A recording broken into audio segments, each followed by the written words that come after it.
Today's book, Merlin and the Dragons, Part 1. Well, Part 1 for us, but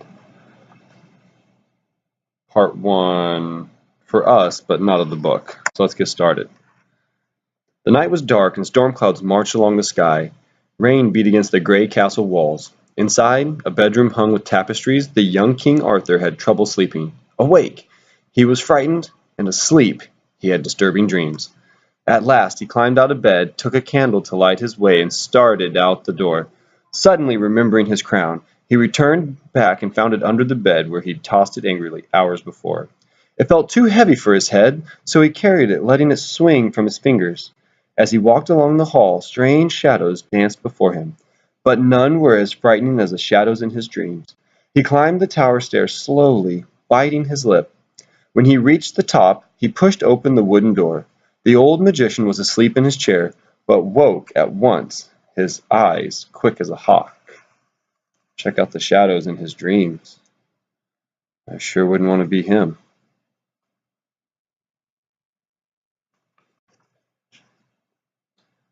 Let's look at the picture first. So this is a picture of the magician that he saw. Notice he has an owl and a dog down there in the corner. It's a really young boy. So, what is it, boy? The old man asked. What brings you here at this hour? I am the king, Arthur said, but softly as if he were not really sure. I go where I will. He put the crown on Merlin's desk. You are a boy, Merlin replied, and boys should be in their beds asleep. Arthur sighed.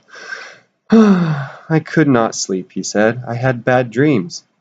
Ah, Merlin nodded knowingly. Dreams. He held out a hand to the boy, but Arthur did not dare touch those long, gnarled fingers. Let me read your dreams. It is one dream, actually, Arthur said, and always the same. A fatherless boy who becomes king simply by pulling a sword from a stone. Ah, Merlin said again, withdrawing his fingers. I know the very child, but if you cannot tell me more of your dream, I shall have to tell you one of mine. After all, a dream told is a story. What better than a story on a rainy night? Arthur settled into a low stool and gazed up at the wizard. A story? He hadn't known he wanted a story. He'd come seeking comfort and companionship. A story was better than both. He listened as Merlin began. Oh man, that's a beautiful picture.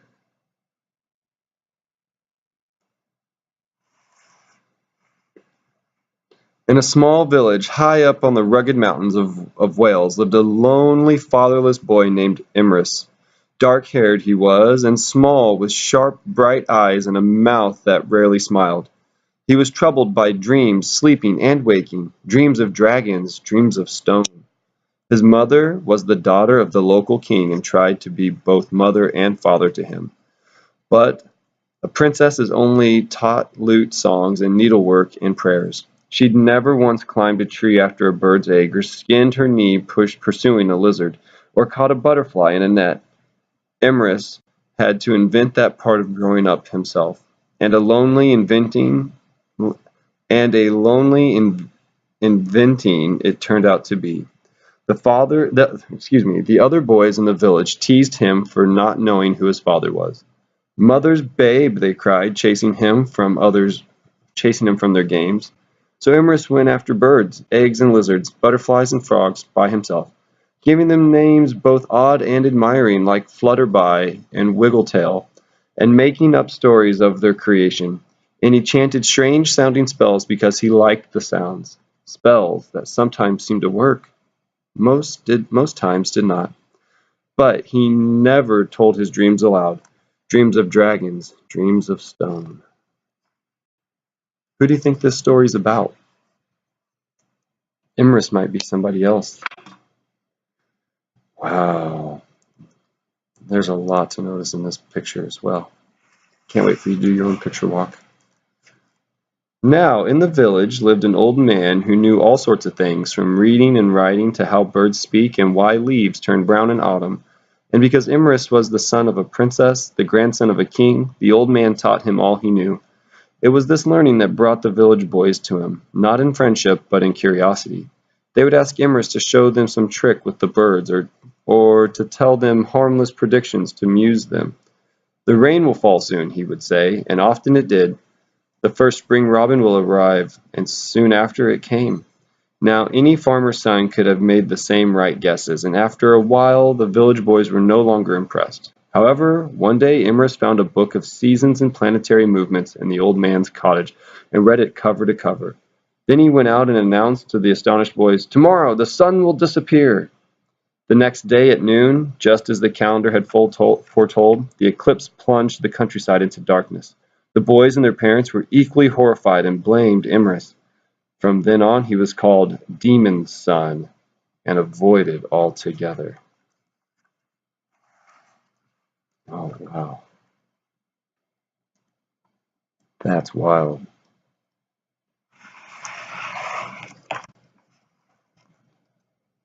Years went by and Imrus grew up terribly alone, dreaming dreams he did not understand, dreams of a shaking tower, dreams of fighting dragons. One day, when Imrus was 12, a cruel and ruthless man named Vortigern came to the valley. Vortigern had unjustly declared himself High King over all Britain, but the country was at last in revolt against him, and he had been forced to flee. Riding ever further north and west, at last he had arrived at the foot of Dines Immers, the mountain which towered above the village with a bedraggled army of tired horses bearing tattered banners emblazoned with red dragons. A handful of court magicians rode with them. Vortigern pointed to the jagged mountain peak. "There," he said in a voice hard and determined, "there I will build my battle tower, so that I may see my enemies when they approach." He turned to his soldiers. "Gather the people of this village and bring them to me, for they will be the hackers and haulers. They will make me a tower of stone." Young Imrus looked on in amazement. Banners sewn with red dragons? A tower of stone? Such things had been in his dreams. What could it all mean? Well, I'm going to stop there right now. I would love if you would stop with me and begin to think about the story and maybe make a few predictions. When you have those predictions, write them in your journal or maybe make a post-it note and bring it to me, and we will stick them on the inside of this book. That way, we don't lose our predictions, and the next time we read, we can double check before we embark on our new quest. So, thanks for reading along with me. I can't wait to see what you do next.